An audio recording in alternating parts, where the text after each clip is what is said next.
kotaa lalaa ijoollee hojii keenya jechuudha. Ijoolleen shamarran biyya alaa maal hojjetti maal gooti wanti jettan kotaa meenu laalaa wanta hojjennu jechuudha. Yoo ijaan laaltan malee hin agartan. Ashamaa harka fuunii hordoftootaa fi kabajamtoota koo marti keessaniyyuu akkam jirtu nagaa keessanii fayyaadhaan nagaa kooti galata waaqayyoo isiniin jecha har'a immoo viidiyoo takka walitti deebinee jirra. Akkasuma immoo warroonni chaanaala kee haarawaa taatan sabskiraaybii gochuudhaan jajjabeessaa isin jedha. Har'a maal qabattee dhufti siifaniin jechuun keessanii oolu. Har'a kan waan ajaa'ibaan qabadhee dhufe viidiyoo ajaa'ibaa jechuudha. Akkuma argaa jirtan kana cidhaa mootii wannaa qabna diggisii qabna jechuudha. Isa qabnaa hafla jechuudha. Walumaa galatti afaan walii jaraatan asirratti hima. Annaa isa qabna ture akkuma argaa jirtanii iddoo baay'eetti kun qophaa'ee jira. Wanti qophaa'ee kun immoo akka argaa jirtan kun mana dhiiraati. Manni dhiiraa iddoo lamatti alatti siin jira jechuudha. Ala garuu waraabuu hin dandeenye warri dhiiraa waan jiruufi innaa keessa qofa waraabe jechuudha. Akkuma argaa jirtan kun bakka itti nyaata nyaatanii akkasuma warri dhiiraa jechuudha. Hin taa'us jechuudha. Ammas immoo kan dhaqaa jiru kunis mana dhiiratii jechuudha. Taa'anii keessa taa'anii buna minamna dhuganii nagatanii tamaraa fi faayinii minamna jira. Akkas jechuudha. Kuni mana dhiiratii jechuudha. Dhugaa dubbachuuf baay'ee namatti tola, baay'ee das nama jedha jechuudha. Kun immoo haala isaaniitu warra dhiiratii jechuudha. Gizee nyaatanii ka'an wanta fudhatan akka maastikaa fi karameellaa minamna asitti shaaman ifaa jira jechuudha. Anna kanatu jira jechuudha. Akkasitti jirra. Inni biraa immoo kun immoo iddoo harka isaaniitti dhiqatanii mastaawotii ilaalamaa jira jechuudha. Anis keessana mul'achaa jira. Kun akkuma argaa jirtanii saamunaa harkaa fi wannaadha jechuudha. Eenyu maqaan isaa shittoo isa jechuudha. Kun immoo mana dhiirati. Mana dubartiiti immoo kun jechuudha. Mana dubartiiti jechuudha. Kun immoo akkuma argaa jirtan kana mana dubartiiti. Kun hundi qophaa'ee jira. Baay'ee kan namatti toluu fi das nama jedhudha. Iddoo tokko namatti tolu jechuudha. Mana dubartiiti kun immoo jechuudha. Dubartiiti illee bakka lama jechuudha. Bakki lamaa sanis immoo isinitti agarsiisa akkuma dhiiraa sanitti jechuudha. Kun akkuma argaa jirtanii shaaman ifaa jira, halliin jira. Faayiniin jira, shaaman jira, ababaan jira. Maashallaa jechuu bichaadha ijoollee dhugaa rabbi. Innaa namatti tola dhugaa. Dassi nama jedha dhugaa rabbi jechuudha. Akkasitti namni jira jechuudha. Baay'ee bareeda, baay'ee das nama jedha jechuudha. Namuma du'etu bada malee namni jiru garuu homaan ta'u jechuudha. Kun inni fuudhee inni akkasitti fataa zanaa jechaa jira jechuudha. Akkasuma immoo kuni isinitti agarsiisa. Ammas kun immoo iddoo dubartoonni yeroo dhiqatanii kaanii haala isaaniitti gadi fudhatan jechuudha. Iddoon kun akkuma argaa jirtanii kunoo shittuu nama dibatanii maalii kana jechuudha. Amma akkasii kana fakkaataa jechuudha.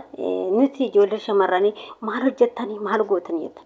Nuti kana malee hojjechaa oolle jechuudha. Maaliif haala qofa alaa fidan malee mana kana kan qulqulleessaa oolu kan maalii gochaa oolu numa jechuudha. Ijoolluma shamarranii kana jechuudha.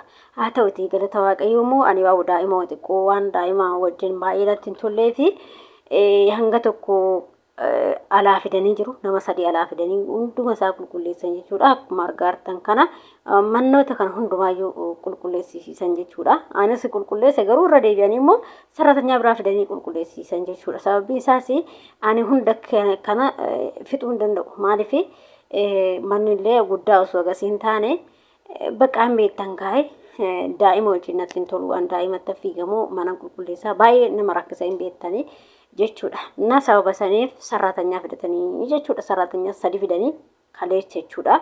Kalee sararatanyaa sadi fidanii qulqulleessisiisanii waan hunda hiqaa isaanii madadee naqsiisan jechuudha. Akkuma argaa jirtan kanatti naqsiisanii jechuudha.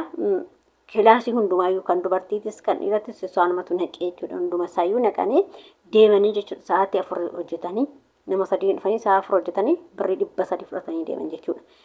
Innaa kana malees immoo har'aa kan keessummeessitu sadeetu dhufe jechuudha.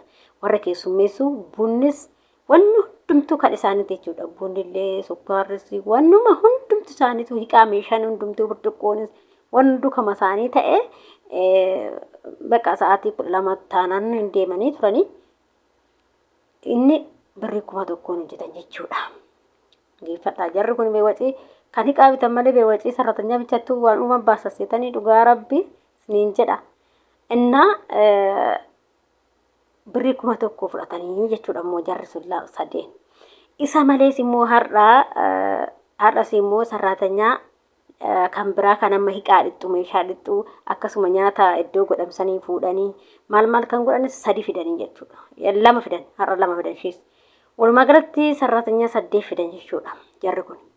Ana hojii 9 jechuudha. Dhugaa rabbi yoo xiqqaate sarratanyaa bichaatti gara 200 baasuun oolan dhugaa dubbachuudhaaf jechuudha. Baay'ee kanaan boodatti meeshaan alaa dhufellee hin jira. Akkuma argaartan kunniin meeshaan kun alaa dhufe jechuudha. Meeshaan kunniin jechuudha xalabamee boroo fudhatama jechuudha. Annaa kana fakkaataa jechuudha. Kuwwan keenya kunniin fakkeenyaaf amma kan mana dubartii kunniin hundumtu keenya jechuudha. Mana dhiiratillee kan saaloonii qofa keessa jechuudha. Kun kan amma hallee irra taa'u kana qofatu xinnu alaa dhufe malee kuwwan keenyumaa jechuudha. Meeshaan waan xarabbiisawwan soofawwan hundumtu keenya garuu bakka saaloonii kunoo kana keessa agartanii hababaawwan kanneenii fi xarabbiisaan kun alaa dhufee jechuudha. Innis birriidhaan dhufee jechuudha. Soofan immoo laakama isaaniiti. Xarabbiisaa minaaminatu kan isaaniitii fi akkasuma kunoo waan irra godhamu kuni shaamaa minaamina qabaa, hababaa minaamina qabaa isatti xiqqooshi alaa dhufee jechuudha. Kana fakkaata. Anna akkasitti shambaa jechaa oollee jarri kiyyaa kisaaraa baay'ee keessa seenanii hoolaa lamatu qalame. Alatti maaltu afame? Firaashiin beektu meetire isa ala madadee afanii namni dhiiraa warri dhiiratis achitti kophaatti namni dhiiratis nama sadiitu dhufe jedhanii akkasitti isin jira sarratanyaa yoo xiqqaate 2,500 baasuun ol sarratanyaa bichaatti jechuudha dhugaa dubbachuudhaaf. Meeshaawwan alaa fidanii yaafu jechuudha. Annaa kan hoolota hafu. Annaa kun baay'ee kasaaran sun jaa qaamana keessatti bitame kunniin shittoowwan kunniin baay'ee kasaara keessa galan jechuudha. Jarri kiyyaa akkana ta'anii jechuudha dhugaa rabbii dubbachuuf fedhoo keenya ta'e akkasitti akkanumatti luka takkaan dhaabuu keenya mana kana luka takkaan nu dhaabatee dhaabuu keenya jechuudha.